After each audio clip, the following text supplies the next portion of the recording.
अस्सलाम वालेकुम स्टूडेंट्स। हम सेकेंड ईयर की फिजिक्स के चैप्टर नंबर 16 को डिस्कस कर रहे थे। प्रीवियस टॉपिक के अंदर हमने ये देखा था कि आरसी और आरएल सीरीज सर्किट्स के अंदर जो इम्पीडेंस है या दोनों के दरमियान बनने वाला एंगल है उसको हम कैसे कैलकुलेट कर सकते थे। आज हमारा टॉपिक ये है कि पावर इन एसी सर्किट्स। अब हम ये देखना चाहते हैं कि हमारे पास जो पावर है वो किसके इक्वल होती है। अगर हम प्रीवियस चैप्टर्स की तरफ जो है वो जाएं तो हमें ये नजर आता है कि पावर का जो रिलेशन हमने पढ़ा था वो वी आई के इक्वल है। यहाँ पे हम ये कहते हैं कि एसी सर्किट के साथ कनेक्ट है तो हम जो वोल्टेज और करंट की वैल्यू होगी वो रूट मीन स्क्वायर वैल्यू ही हम कंक्लूड करते हैं। तो हम ये कह सकते हैं कि P is equal to root mean value of current and root mean value of the voltage.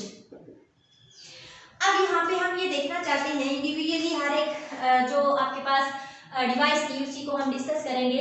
जैसे हमने ये देखा था कि जो रेजिस्टर के अक्रॉस आपके पास पावर है वो किस तरह से होती है। अब देखिए पावर जो है वो बेसिकली हम इन दोनों को रिलेट करवा रहे हैं, वोल्टेज और करंट को।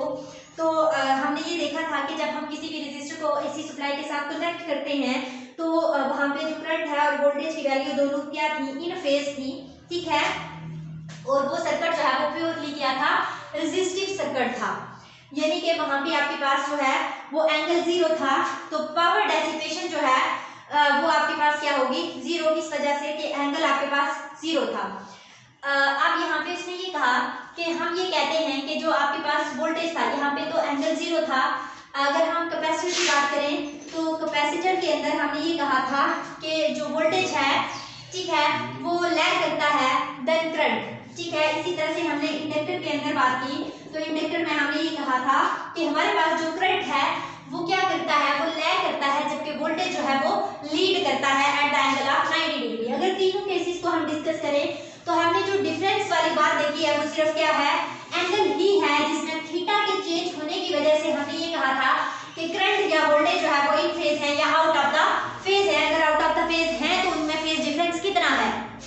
अब इसी तरह से हम ये कह सकते हैं कि इस इक्वेशन को हम cos थीटा की फॉर्म में लिख सकते हैं, ठीक है। अगर हम कंपोनेंट ड्रा करना चाहें, ठीक है, तो कंपोनेंट ऑफ वोल्टेज जो है वो आपके पास अलोंग द करंट का जो वेक्टर आपके पास कंपोनेंट आएगा वो जीरो होगा, जबकि वोल्टेज का जो कंपोनेंट आएगा वो आपके पास क्या आएगा, cos ऑफ थीटा। तो हम ये लिख सकते हैं I root mean value into V cos of theta. अगर आप क्रॉस मल्टीप्लिकेशन मल्टीप्लाई इसको लिखें तो आपके पास रिलेशन जो है वो ये बनता है। इसमें आप लिख सकते हैं I root mean square value of current and voltage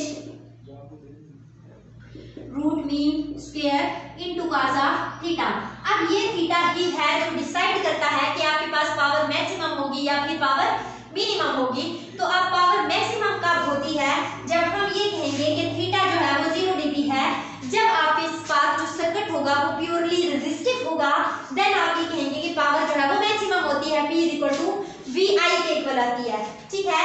अगर हम कैपेसिटर की बात करें तो वहां पे भी एंगल जो है वो 90 डिग्री बनता है। इसी तरह से इंडक्टर की बात करें तो वहां पे भी आपके पास जो है वो वोल्टेज से लीड करता है, देन करंट, दोनों में एंगल कितना होता है, 90 डिग्री। तो आप ये कहते हैं कि इस केस में आपके पास एंगल जो है वो जीरो होता है, तो पावर आपके पास क्या होती है, मैक्सिमम होती है। जब आप, ये केस है रेजिस्टर का, जब आप कैपेसिटर की बात करते हैं तो आप ये कहते हैं कि आपके पास जो है वोल्टेज जो है वो लैग करता है देन करंट के at the angle of 90 degree. यहाँ पे पावर आपके पास अगेन क्या आ जाएगी, जीरो। इसी तरह से इंडक्टर के अंदर आप देखें तो वहां पे आपके पास जो है वो वोल्टेज लीड कर रहा होता है, जबकि करंट जो है वो लैग करता है, तो पावर यहाँ पे भी जीरो। तो इस केस में आप ये कहते हैं कि आपके पास जो सर्किट होते हैं जहाँ पे कैपेसिटर या इंडक्टर कनेक्ट होते हैं वहां पावर डेसिपेट नहीं होती, जबकि रेजिस्टर के अंदर जो है वो पावर डेसिपेट हो जाती है, ठीक है। तो हम अगर पावर को कैलकुलेट करना चाहें तो हम इस इक्वेशन की मदद से जो है उस पावर को कैलकुलेट कर सकते हैं, क्योंकि पावर को कैलकुलेट करने के लिए वोल्टेज और करंट के दरमियान सिर्फ एक एंगल ही है जो वेरीफाई करती है कि जो आपके पास पावर है मैक्सिमम है या मिनिमम है। हमारा आज का टॉपिक इतना ही था।